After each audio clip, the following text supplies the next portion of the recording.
कभी कभी इस 23वीं कारिका को 30 क्रमांक की जो कारिका आती है रत्नकर्ण में,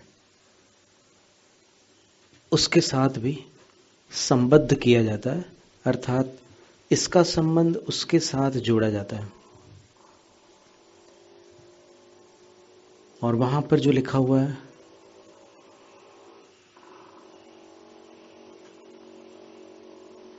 श्लोक क्रमांक 30 में रत्नकर्ण श्रावकाचार में ये लिखा हुआ है,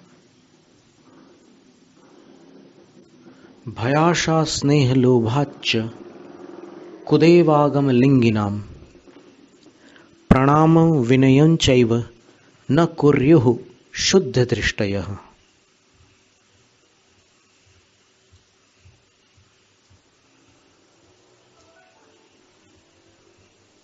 जिसका अर्थ है कि भय के कारण, आशा के कारण, स्नेह के कारण और लोभ के कारण कुदेव, कुशास्त्र और कुगुरुओं को सम्यक दृष्टि प्रणाम नहीं कर सकते और न ही सम्यक दृष्टि उनकी विनय कर सकते हैं। ये आगे आने वाली है कारिका, अभी 23 क्रमांक अपन अभी पढ़ रहे हैं। तो इसके साथ इसका संबंध, इसके साथ उसका संबंध, उसके साथ इसका संबंध जोड़ करके 23 और 30 कभी कभी अर्थ निकाल लिया जाता है कि ये जितने भी रागी द्वेषी देव हैं, राग द्वेष से जो मलिन हैं, वे सब कुदेव हैं, ऐसा अर्थ निकाला जाता है। वास्तव में वो अर्थ कितना उचित है, इस पर अपन विचार करते हैं। क्योंकि कल बात चली थी कि कोई हाथ जोड़ करके खड़ा है देवी जी के सामने, क्षेत्रपाल जी के सामने, धरणेंद्र जी के सामने, कोई भी जो जैन मंदिर के जो जैन देव हैं उनके समक्ष अगर कोई हाथ जोड़ करके खड़ा हुआ है, तो फिर उसके विषय में ये मिथ्या दृष्टि है, ऐसा निर्णय कैसे लिया जा सकता है? तो उसके बारे में विचार करने पर लगता है कि जो 30 क्रमांक कारिका आती है रत्नकर्ण श्रावकाचार में, उसमें ये लिखा है कि प्रणाम भी नहीं कर सकता सम्यक दृष्टि और उनकी विनय भी नहीं कर सकता। तो संभवतः कुदेव, कुशास्त्र और कुगुरु, इनमें से कुशास्त्र और कुगुरु की श्रेणी में तो आ नहीं सकते। जो देव हैं, शासन देवता, ये कुशास्त्र और कुगुरु की श्रेणी में तो आ ही नहीं सकते। पर चूंकि राग द्वेष से मलिन है और छैढाला नाम का एक काव्य है, पंडित दौलत राम जी हुए हैं 200 वर्ष पहले, उन्होंने लिखा है। तो उसमें उन्होंने एक छंद लिखा है। वो उस छंद में उन्होंने ये लिखा, जे राग द्वेष मल करी मलीन वनिता गदादिजुत चिन्ह चीन ते हैं कुदेव तिनकी जुसेव शठ करत न तिन भव भ्रमण छेव। ये ढूंढारी भाषा होती है। उस भाषा में उन्होंने ये 4 चरण लिखे हैं एक छंद के, जिसमें वो लिख रहे हैं कि जो राग द्वेष से मलिन है, कुदेव की पहचान बता रहे हैं, जो राग द्वेष से मलिन है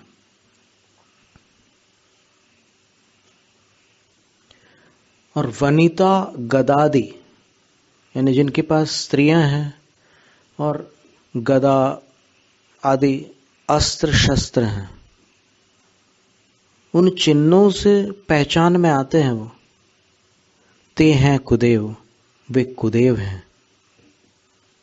और तिनकी जो सेव, उनकी जो सेवा करता है, शठ मतलब अज्ञानी जीव जो उनकी सेवा करता है, न तिन भव भ्रमण जीव, उसके संसार भ्रमण का अंत नहीं होता, वो हमेशा संसार में भटकता रहता है।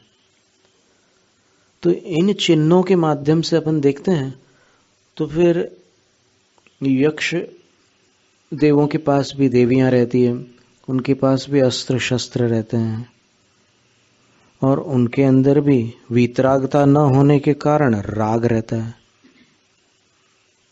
और जहां राग होता है वहां द्वेष भी होता है। यत्र राग पदं धत्ते द्वेषस्तत्रेति निश्चयः। जहां राग पैर रखता है वहां द्वेष निश्चित ही होता है, ये निश्चित बात है। तो हो सकता है कि इसके आधार पर ये निर्णय हुआ हो कि ये कुदेव ही हैं, क्योंकि ये सारे लक्षण जो बताए हैं कुदेव के वो इनमें दिखाई दे रहे हैं। और रत्नकर्ण में बिल्कुल आचार्य महाराज ने स्पष्ट लिखा है कि जो कुदेव को प्रणाम और विनय करेगा तो फिर सम्यक दृष्टि के लिए तो लिखा है कि नहीं कर सकता, तो अर्थापत्ति ये निकाल सकता है कोई भी कि जो करेगा वो सम्यक दृष्टि नहीं हो सकता। और इस आधार पर इस निष्कर्ष तक, इन्फरेंस तक, इस रिजल्ट तक लोग चले जाते हैं कि हाथ जोड़ लिए उनके सामने तो वो सम्यक दृष्टि नहीं है, क्योंकि वो कुदेव है। अब अपन इसका समाधान देखते हैं कि वो कुदेव की श्रेणी में आते हैं कि नहीं आते, इस पर विचार करते हैं। बिल्कुल है, अस्त्र शस्त्र भी हैं और उनकी देवांगनाएं भी होती हैं, और जो देवांगनाएं हैं उनके देव होते हैं। राग द्वेष तो है उनके पास, अस्त्र शस्त्र भी हैं, फिर देव के पास देवांगना है, देवांगना के देव हैं। तो इस आधार पर प्रतीत होता है कि ये कुदेव होना चाहिए, और कुदेव होने से इनको नमस्कार करने वाला सम्यक दृष्टि नहीं हो सकता, उनके सामने हाथ जोड़ने वाला सम्यक दृष्टि नहीं हो सकता। ये एक इतने सारे विचारों में से एक विचार था। अब अपन ये निर्णय करते हैं कि क्या ऐसा है, क्या वास्तव में ऐसा निर्णय यथार्थ है, ये कुदेव है या नहीं। सीधी सीधी बात, इसका अपने को फैसला करना है, इसको डिसाइड करना है, निश्चित करना है। तो कार्तिकेयानुप्रेक्षा नाम का एक ग्रंथ है, स्वामी कुमार आचार्य ने लिखा हुआ है। उसके टीका वाले संस्करण में जो अगास से प्रकाशित है, पृष्ठ क्रमांक 231 पर 231 नंबर पेज पर एक श्लोक है, रेफरेंस में दिया हुआ श्लोक है, उद्धृत किया हुआ श्लोक है, वो हम पढ़ रहे हैं। सम्यक दर्शन के 25 दोष होते हैं, ये भी वर्णन शास्त्रों में आता है। उन 25 दोषों में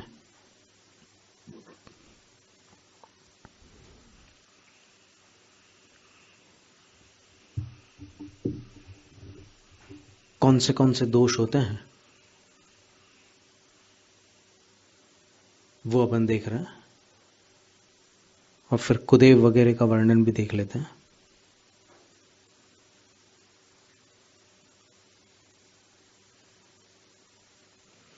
मूढ़त्रय मदाश्चाष्टौ तथा नायतनानि षट् अष्टौ शंकादयश्चेति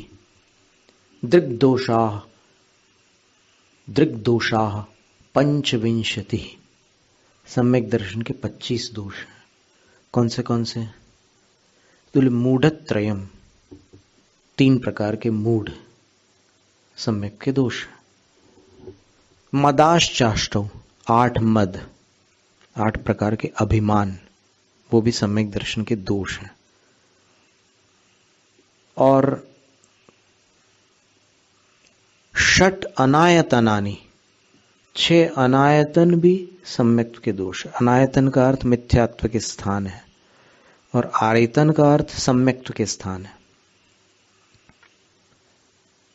तो 6 अनायतन भी सम्यक्त्व के दोष हैं। और ये कितने हो गए? 17 हो गए, अब कितने बचे हैं? 25 करना है अपने को, 8 बचे ना। तो अष्टौ शंकादयश्चेति, शंका, कांक्षा, विचिकित्सा, मूढ़ दृष्टि, अनुपगूहन, अस्थितिकरण, अवात्सल्य, अप्रभावना, ये 8 अंगों से विपरीत जो 8 प्रकार की स्थितियां बनती है वो 8 दोष हो जाते हैं। तो 17 में 8 जोड़ दीजिए तो ऐसे 25 दोष होते हैं। तो उन 25 दोषों में 6 अनायतनों के नाम यहां पर दिए हुए हैं।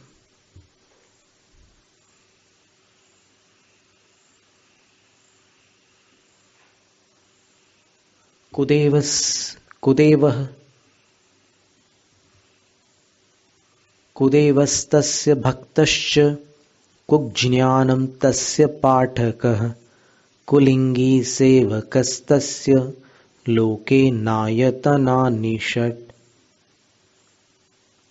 कुदेव, फिर कुदेव का जो भक्त है, तस्य भक्तः, और कुज्ञानम, कुज्ञान, उसका आधार जो भी शास्त्र हो वो कुशास्त्र कहलाएगा। तो कुदेव, उनका भक्त, कुज्ञान, तस्य पाठका, और उसको पढ़ाने वाले, कुशास्त्र को पढ़ाने वाले। कुलिंगी, लिंगी का अर्थ साधु होता है, कुलिंगी का अर्थ होता है मिथ्या साधु। कुगुरु, तस्य सेवक, और उनकी सेवा करने वाले। 6 हो गए, 6।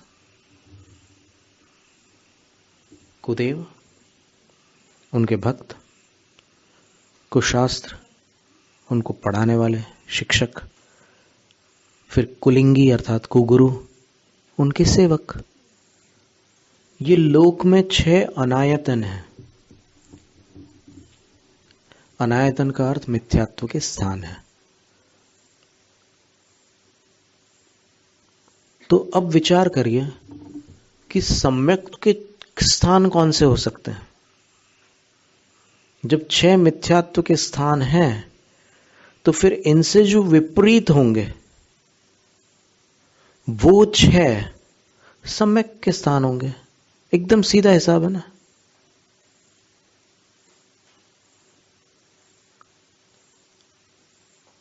स्वेटर पहनने से गर्मी होती है तो फिर स्वेटर उतारने से ठंडक होगी। जो यहां पर जिसमें कू लगा हुआ है उसमें अगर आप सू लगा दोगे तो वो आयतन हो जाएंगे ना। इतना सीधा सा गणित है। तो अब सोचने की बात है। अब इसको अपन सु लगा करके पढ़ते हैं। सुदेवस्तस्य भक्तश्च सुज्ञानं तस्य पाठकः सुलिंगी सेवकस्तस्य लोके ह्यायतनानि षट्। नायतनानि नहीं करना, अनायतन नहीं रहा तो आयतन हो गया अब, क्योंकि सु लग गया ना। तो आयतन जो है वो मिथ्यात्व के स्थान न होकर के सम्यक के स्थान हो गया। अनायतन शब्द कैसे बना? आयतन से बना। आयतन का जो उल्टा होता है उसको अनायतन कहते हैं। न आयतनानि अनायतनानि नए समास होता है। व्याकरण में बहुब्रीहि समास के अंतर्गत एक नए समास होता है। तो ये नए समास करके अनायतन शब्द बना हुआ है। तो अनायतन शब्द तब बना जब पहले आयतन थे, फिर जो आयतन नहीं है वो अनायतन है। तो अनायतन का वर्णन आयतन सापेक्ष है। अगर आयतन होते ही नहीं तो फिर अनायतन नाम की कोई चीज हो ही नहीं सकती थी, क्योंकि उससे विपरीत है इसलिए अनायतन है। तो वो होना जरूरी है ना जिससे विपरीत है। तो वो क्या है? वो इससे विपरीत है। सिंपल है ना कि ये अगर वो अगर इससे विपरीत है तो ये उससे विपरीत होगा, ऐसा है। तो फिर अब देखिए, अब सुदेव, सुदेव कौन है? जो 18 दोषों से रहित है, अर्थात वीतराग है, जो सर्वज्ञ है, सब कुछ जानते हैं, और जो हित का उपदेश करते हैं। कहा था, पहले ही कहा था कि यही परमात्मा है कि जिनके अंदर कोई दोष न हो, जो सब कुछ जानते हो और जो हित का उपदेश करते हो। नाम नहीं लिया, बोले कि ये 3 बातें जहां होगी वो ही परमात्मा हो सकते, नहीं होगी तो नहीं हो सकते। ये बात साफ कही थी। इसमें इतना जरूर था कि ये उत्कृष्टता की अपेक्षा से कहा था। अगर लक्षण की बात करें, ये स्वरूप की बात थी, लक्षण की बात करें तो फिर कम से कम क्या आवश्यकता है परमात्मा में? बोले वीतराग और सर्वज्ञता, ये 2 बातें तो अनिवार्य है। जैसे कई ऐसे भगवान हुए हैं जिन्होंने उपदेश नहीं किया और मोक्ष चले गए। जैसे पांडव थे, पांडवों के विषय में जैन मान्यता क्या कहती है कि उन्होंने तपस्या की शत्रुंजय गिरी पर, गुजरात में, सौराष्ट्र में, पालिताना जिसको बोलते हैं श्वेतांबर लोग, सिद्धगिरी भी बोलते हैं उसको, शिखर जी से भी अधिक महत्व देते हैं उसको। तो वहां से 5 पांडव मोक्ष गए दिगंबर मत के अनुसार, और 5 पांडव में से 5 के 5 मोक्ष नहीं गए, 2 सर्वार्थ सिद्धि गए। 5 पांडवों ने तपस्या की थी और उपसर्ग को जीता था, तो 2 सर्वार्थ सिद्धि चले गए, नकुल और सहदेव, और 3 जो कुंती पुत्र थे वो निर्वाण को प्राप्त हुए। ऐसी जैन मान्यता है। तो उन्होंने केवल ज्ञान होने के बाद उपदेश नहीं दिया और मोक्ष चले गए, तो फिर हितोपदेशी होना अनिवार्य नहीं है। हितोपदेशी परमात्मा का एक अधिक गुण है। और यहां पर जिनको आप्त कह रहे हैं, आप्त का अर्थ होता है धर्म प्रवर्तक, जो तीर्थंकर है उनको आप्त कहते हैं। तो तीर्थंकर के लिए तो उपदेश देना जरूरी है, उसके बिना तीर्थंकर नहीं हो सकते, इसलिए वहां पर ये बात कही थी। तो अब सुदेव हो गए तीर्थंकर भगवान, उनके भक्त, जो जिन भक्त सम्यक दृष्टि जीव हैं वो हो गए। फिर सुज्ञान क्या हुआ? उनका आगम, और तस्य पाठक, उनके आगम को पढ़ाने वाले जो उपाध्याय हैं, अथवा स्वाध्याय में धर्मोपदेश आदि करने वाले जो भी हैं, आचार्य वाचना करते हैं, और स्वाध्याय में साधु भी 12 तप के अंतर्गत वाचना आदि 5 स्वाध्याय कर सकते हैं। अगर साधु 12 तप करेंगे तो 12 तप में एक स्वाध्याय नाम का तप है, और स्वाध्याय तप के 5 भेद हैं। तो उन 5 भेदों में धर्मोपदेश भी आता है, और वाचना, पृच्छना, अनुप्रेक्षा, आमनाय और धर्मोपदेशी 5 स्वाध्याय। पर इसमें जिनकी जो क्षमता होती है उसके अनुसार ही करेंगे, क्षमता नहीं है तो नहीं करेंगे। जिस तप की जिसमें क्षमता नहीं होती उसकी अनुमति नहीं होती उसको। जैसे मासोपवास करने की क्षमता नहीं है किसी के पास, तो उसको गुरु महाराज मासोपवास करने का निर्देश नहीं देंगे, क्योंकि मासोपवास हो ही नहीं पाएगा पूरा, बीच में गति बदल जाएगी, पर्याय बदल जाएगी। इसलिए ये धर्मोपदेश नाम का जो स्वाध्याय होता है, इसका भी सबको अधिकार नहीं है, बहुत दुर्लभ है ये। और शास्त्रों में तो ये लिखा है धर्मोपदेश नाम का जो स्वाध्याय होता है उसके विषय में, कि उसमें शलाका पुरुषों का भी वर्णन होता है। अपन मनचाही बातें करके ये नहीं समझ सकते कि ये स्वाध्याय है। कोई भी अप्रासंगिक चर्चा को स्वाध्याय नहीं कहते। स्वाध्याय आगम सूत्रों को लेकर के किया जाता है। वाचना, पृच्छना यानी प्रश्न भी जब करते हैं तो विनय के साथ अपने अंदर जो बात अस्पष्ट है उसको स्पष्ट करने के लिए दो हेतु दिए हैं पृच्छना के। ज्ञातस्य दृढ़ीकरणार्थम अज्ञातस्य ज्ञानार्थम, जो जाना है उसको मजबूत करने के लिए प्रश्न करते हैं, और जो नहीं जाना है उसको जानने के लिए पूछते हैं। उसका नाम पृच्छना है, तो वो भी स्वाध्याय है। तो सुज्ञान और उसके पाठक, और आयतनों की बात चल रही ना, तो अभी 4 आयतन हुए, 2 बाकी है। तो सुलिंगी तस सेवकस तस्य, फिर सुलिंगी का अर्थ होता है सच्चे साधु, और जो रत्नत्रय के धारी साधु हैं वे सच्चे साधु हैं। और तस्य सेवक, उनके सेवक यानी उनके जो भक्त हैं, उनकी सेवा करने वाले हैं, वो भी आयतन है। तो इस तरह ये 6 आयतन है और वो 6 अनायतन है। अब अपन एक सामान्य बुद्धि का प्रयोग करके विचार करें कि जो अनायतन है वो आयतन नहीं है, इसलिए अनायतन है। ये बात एकदम सरल बात है। आयतन न होने के कारण वो अनायतन है। तो वहां जो कुदेव शब्द था,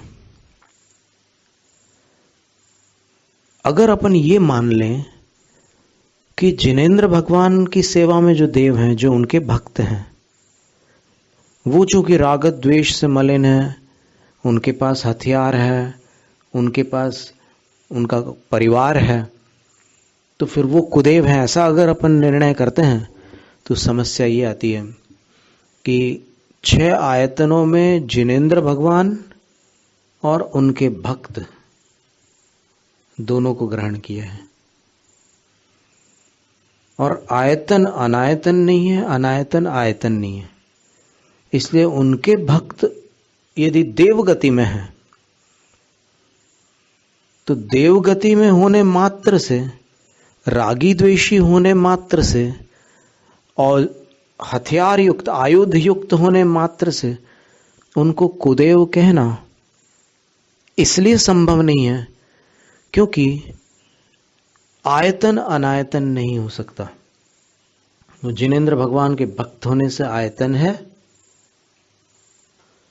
और आयतन होने से अनायतन नहीं है। तो जो उनको कुदेव मानते हैं और कुदेव कहते हैं, वो अवर्णवाद करते हैं। अवर्णवाद का अर्थ क्या हो गया? मिथ्या कथन करते हैं। जो दोष उनमें नहीं है, उस दोष से उनको दूषित मानते हैं। वो कुदेव नहीं है, उनके अंदर कुदेवत्व नाम का दोष नहीं है, लेकिन उनको कुदेव मानने से और उनको कुदेव कहने से क्या हुआ? मिथ्या दोषारोपण हुआ। जो स्वरूप उनका नहीं है वो आपने उनमें स्थापित कर दिया। तो जिन भक्त को अनायतन कहना अपने आप में कहने वाले के मिथ्यात्व को प्रकट करता है। कितनी बड़ी बात है ये। तो इस पर विचार कर सकते हैं, और यदि आज तक ऐसा कभी किसी ने किया हो तो वो उसका शुद्धिकरण कर सकते हैं।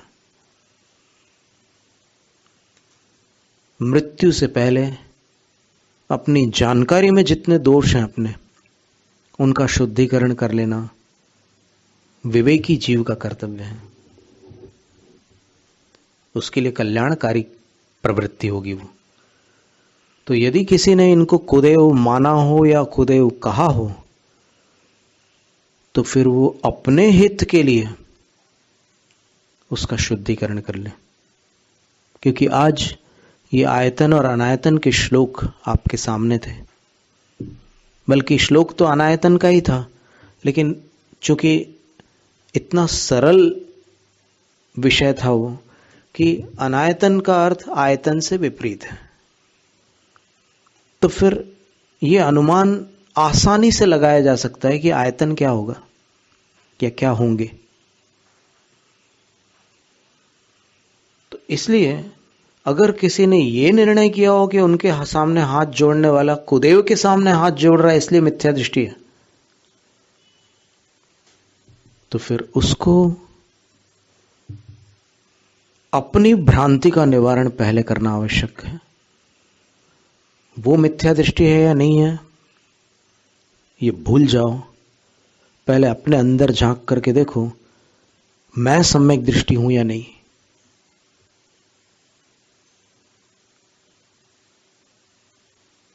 कभी कभी ऐसा होता है कि कोई नई बात सुनकर और किसी ऐसे व्यक्ति के मुख से सुनकर कि जिस पर श्रद्धा होती है, जन समूह को जिसके प्रति श्रद्धा होती है और जिसको ऐसी कीर्ति प्राप्त है कि इनकी बात बिल्कुल जिन शासन से तीर्थंकर से जुड़ी हुई बात है,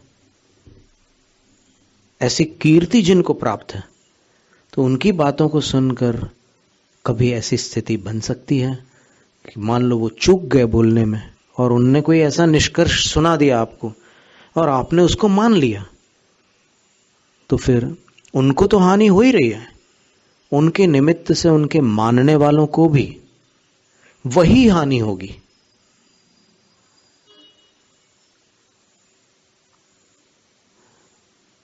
तो ये कुदेव नहीं है, इतना तो स्पष्ट हो गया।